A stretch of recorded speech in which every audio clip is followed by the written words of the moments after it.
What is up, guys? B-Pitch here, and I thought I'd go ahead and do a nice quick review over the Gato and kind of profile some of the pluses and some of the minuses of this software. This is the box right here. I am actually, the box is empty right now, but we're going to go over some of the details, some of the specifics of it, and let's go ahead and flip over to the actual software here.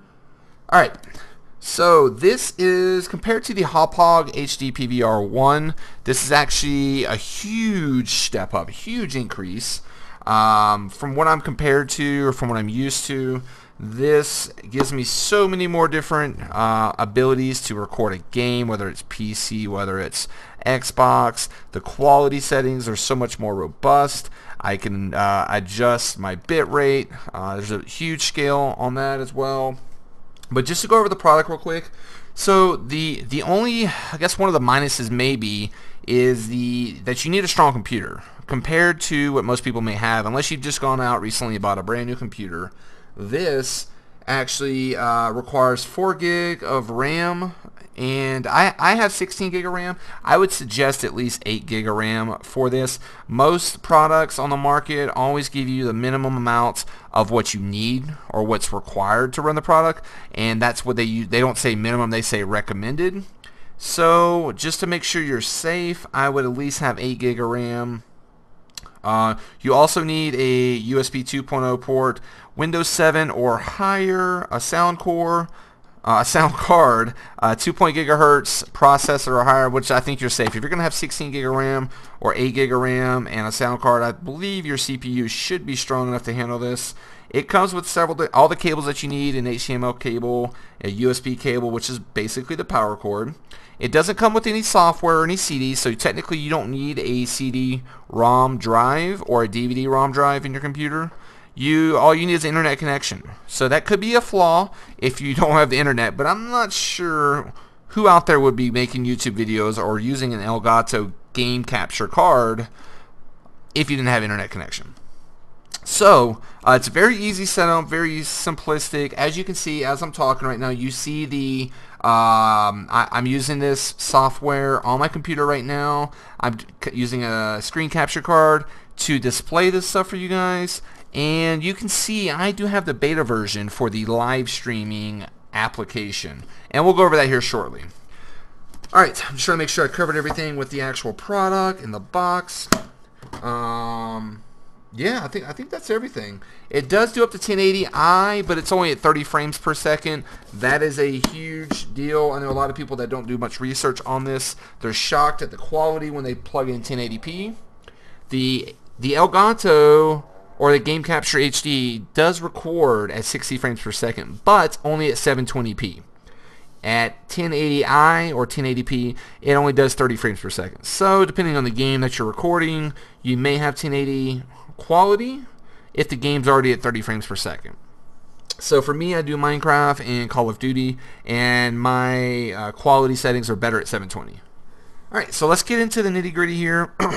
So this is actually the software. It has its pluses and minuses compared to the Hauppauge. And go ahead and wake up my controller there. Alright, so we're going to go in here, and you can see my mouse. This is one of the coolest things. So I definitely suggest you going out and downloading the beta version of this software. It actually is really good because it allows you to do live commentaries. And for me, when I do Minecraft, I do all my commentaries live. So you can see here on the capture screen, you got your settings wheel up here. So here's some of the options. It pretty much, whenever you record something, it automatically keeps its raw format, which is an MPEG, and then it has, or actually I think it's an M2 TPS or something like that, and then which isn't compatible in Sony Vegas. So, but it also automatically converts it into an MP4 original format, so that file can easily be dragged and dropped any editing software, for the most part. I mean, I haven't come across anything that doesn't work. So you can see here, it has a lot of cool settings. You can reset to where you want to save stuff. On the information, this just gives you different places to go, like FAQs and support tickets. On the Elgato, this is where your main piece of bit right here. So you're going to have 3 tabs. You got capture, Right now, I have Xbox 360. I'm using an HDMI output for my Xbox. I've got my expanded HDMI color range, HD right here. You can see the different options, 1080. You see different options here. So whenever you change something, it's going to basically reflash that Elgato and send a new signal. So basically, this screen would turn around. It would say waiting on signal, and then it's going to wait. Right now with my Minecraft, my input's 1280p, 720, 59 frames per second progressive. And you can see this bar right here. This is my optimal setting. You're going to have to do a lot of quality tests. For me, 16.8, this up here. That's this bar right here. So that is my optimal quality setting for when I do my recordings. Obviously, you can go up to 30 megs. That's one of the benefits over the Hauppauge HD PVR 1. I can't really speak on the Hauppauge HD PVR 2 or the AverMedia, but for this, the Elgato is way better than the old first gen HDMI or HD PVRs. So that's my settings there. Over here you can see that the game audio, it has its own like mixer right here, and you can adjust. And a lot of these dials are going to be different for the original software. If you don't have the beta live streaming software, which I suggest go get, and I'll put that link in the description. I can click on here and do live commentary. You can see it's actually picking up my voice from the microphone now. So we'll go ahead and turn that off. And I already got my Twitch account set up over here, and you can adjust the bit rates. You can do all this stuff right here. Most people use XSplit. This is so much simpler than XSplit, but it doesn't give you a lot of advanced options. For the new up-and-coming live streamer, this is amazing because this one little app right here, you go set up your account. You don't need to learn how to use XSplit. You don't need to toy around with your settings. This right here is amazing. That is one of the, that right there is worth $100 just in your time that you're going to save. Now, if you want to become a professional live streamer, you're obviously going to have to get into XSplit and so forth. You got your different microphones here. And this is pretty much it, guys. So that's the capture screen. You can go ahead and preload some titles, some games. It actually has my game right here. Descriptions. Looks like I might have locked it up. All right, there we go. Put your tags in, and then you can quickly upload it to YouTube. So now we're going to go up here to edit. Now this is one of the flaws in the game. So you can see several different, my Minecraft games up here that I've saved or recorded with this. I have to come in here and do my editing. It's kind of intuitive. If I come over here, click there, let's use the scissor, creates a split. Over here, hit the scissor, creates another split. I can highlight that, click the delete button, and so forth. I can go ahead or use the trash can.